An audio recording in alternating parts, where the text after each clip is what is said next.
مساء الخير على أحلى متابعين في الدنيا. يوم كامل من التعب ويوم كامل من الشقة. مين اللي قال إن يوم الأجازة بيبقى راحة؟ الجواز ما فيهوش راحة. أسبوع المرأة العاملة يوم أجازتها بيبقى عامل إزاي؟ شقة، تنظيف، مواعين زي ما انتوا شايفين كده بعد اليوم الشاق ده يعني نص المواعين.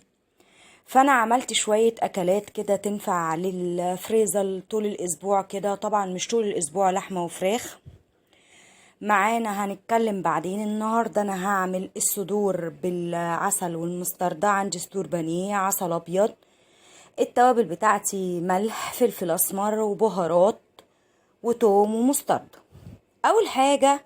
ومعانا كمان بطاطس مكعبات. بقطع البطاطس مكعبات وبعدين اغسلها واصفيها، وفي بولة كده احط الصدور. بحط الاول التتبيلة او الخليط بتاعنا اللي هو التوابل والعسل الابيض، وبعدين بحط المستردة. خلاص بحط معلقتين كبار وبنقلب الدريسنج الجميل ده وبنزل فيه الصدور. بنقلب كويس جدا.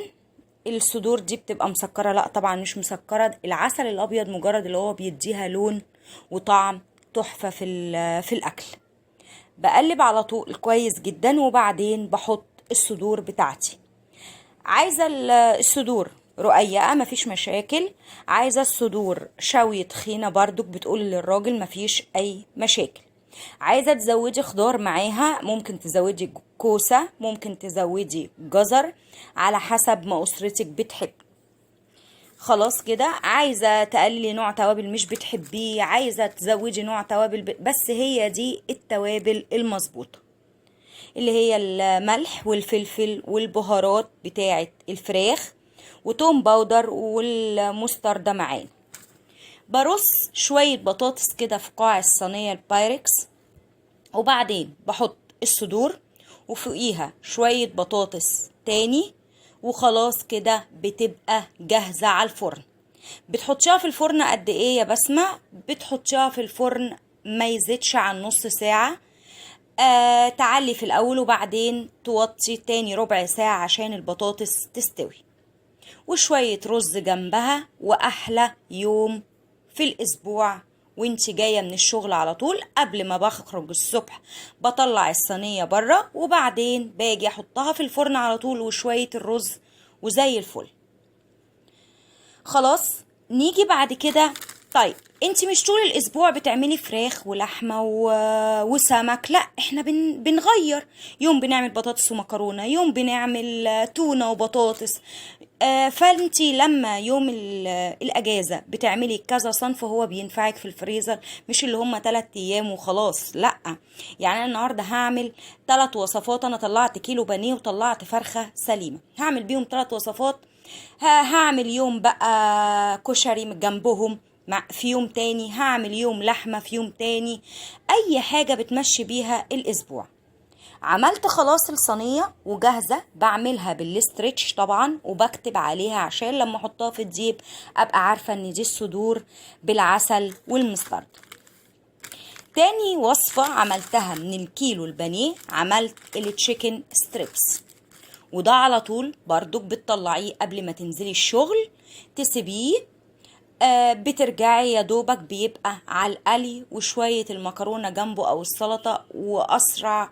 يعني يوم الاجازة ده لما بتوضبي حالك للاسبوع كله بتبقى الدنيا خفيفة عليكي في خلال الاسبوع، غير طبعا ما تكوني في الشغل وجاية الساعة 4-5 ولسه بتطلعي ولسه هتنضفي، لا طبعا استحالة. فانا النص البانيه التاني انا قطعته شرايح طولية، وطبعا مغسول ومنقوع والحاجة بتاعتنا زي الفل ومتصفية. بحط عليها معلقة المستردة على الصدور.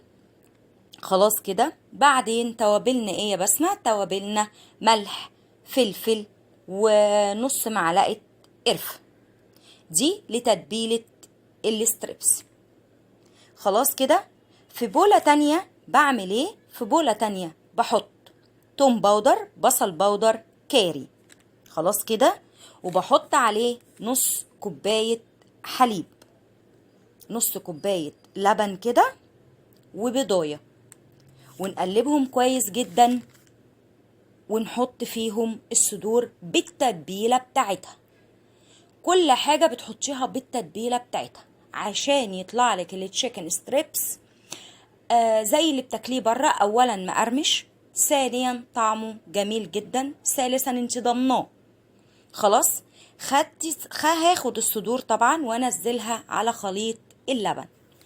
طيب، في بولة تالتة بنقلبهم كويس جدا طبعا، وبنسيبهم حوالي نص ساعة في الخليط ده، عقبال ما اكون حضرت الوش الاخير اللي هو بيبقى عبارة عن ملح، فلفل، بهارات، جوز الطيب، كاري، بصل بودر، وتوم بودر.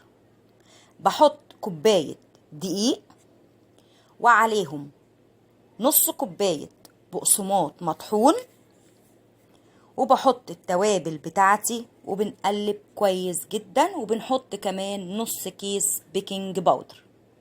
حطيت اهو الدقيق، بعدين البقسماط، بعدين حطيت نص كيس البيكنج باودر، بعدين التوابل بتاعتي، ونقلب كويس جدا. عرفنا التوابل تاني: ملح، فلفل، جوز الطيب، كاري، توم باودر، وبصل باودر. وبقلب الخليط الجميل ده، وباخد التشيكن من الخليط بتاعه وانزله في خليط الدقيق. يعني باخد من السوائل احطه في الجاف واقلبه كويس جدا، وبعدين انطره عشان يطلع اهو زي شكل الستريبس، وبرصه في صينيه. يا ريت طبعا ما تحطوش فوق بعض عشان لما يفك الكفر بتاعه ما ينزلش. انتي حطيه بس في طبق كده مفرود. وبرضك في الاخر بعمله طبعا برضك بالاسترتش، وبكتب عليه اسم الوصفة، وبحطه تاني كمان في الدقيق. ادي الوصفة التانية بتاعتنا. يبقى انا كده خلصت كيلو البانيه في الوصفتين. ايه هما الوصفتين؟ الصدور بالعسل والمستردة، وكمان التشيكن ستريبس. ودايما فكري كده، اعمل نوع ينفع جنب رز زي الصدور كده، واعمل نوع ينفع جنب مكرونة عشان الاولاد وجوزك ما يزهقوش. وده هعمله طبعا مع مكرونة. كتبنا عليه خلاص، حطيناه كمان جنب الصدور. طب الفرخة الكاملة انا عامله لها طبعا محلول النقع بتاعها، اللي هو بيبقى عبارة عن مية وملح وسكر. طيب هعمل ايه؟ عندي بصل وفلفل، عندي التوابل بتاعتي، بهارات دجاج، بابريكا اهي، بصل بودر، كاري، فلفل اسمر، كركم، ملح، وانا عندي دبس الرمان. هحط في الطبق شوية دبس رمان، انزل عليه بالتوابل. خلاص كده، ونقلب كويس جدا مع طبعا شوية مية صغيرين علشان بس دبس الرمان يفك. وكمان حطيت التوابل بتاعتي، ونقلب كويس جدا الخليط. يا ريت الفرخة تبقى منقوعة برضك من بالليل مثلا، المحلول الناعي ده، لانه بيمتص فيها كل حاجة مش حلوة.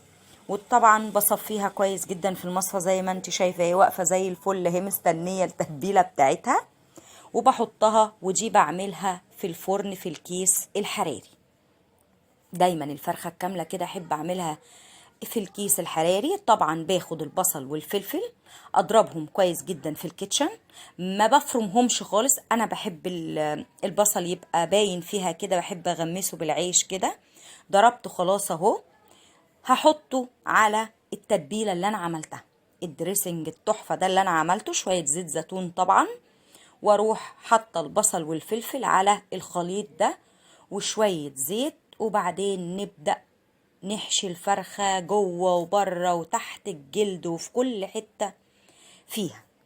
نقلب كويس قوي البصل والفلفل مع الدريسنج ده، نحط عليها شوية زيت الزيتون الجمال. وبعدين في الكيس الحراري بتسيبيها في صينية او في طبق طبعا، وتحطيها برضك في الفريزر لغاية ما تيجي تستخدميها بتطلعيها برضو قبل ما بتنزلي الشغل وتسيبيها، وتيجي يا دوبك تنقلي من العلبة اللي انت حطاها فيها للصينية. بنعمل ايه بعد كده؟ بمسك التتبيلة الجميلة دي او المرتة زي ما ماما بتقول عليها، ربنا يخليها لي يا رب. وبحشيها كده من جوه ومن تحت الجلد ومن كل حتة في الفرخة، فبتاكلي احلى فرخة في الدنيا. عايزة طبعا زي ما عملنا قبل كده الفرخة الكاملة تشققيها طبعا بالسكينة عشان الجلد ياخد منها تمام. انا ما شققتهاش هنا لان هي اوريدي هتقعد في الفريزر، فترة طويلة، فهي هتاخد من البصل والطعم جدا. بعد كده بجيب كيس حراري، اهي الفرخة اهي زي الفل، عايزة الفرن على طول. كيس الحراري بحطه فيها. بصي بقى بتعملي ايه، بتربطي الكيس الحراري من الطرف اهو. بصوا انا كده جهزت خلاص التشيكن الستريبس والصدور والفرخه، وهوريكم طبعا لما نيجي نسوي الفرخه الكيس الحراري هنعمل ايه. ما تنسوش اللايك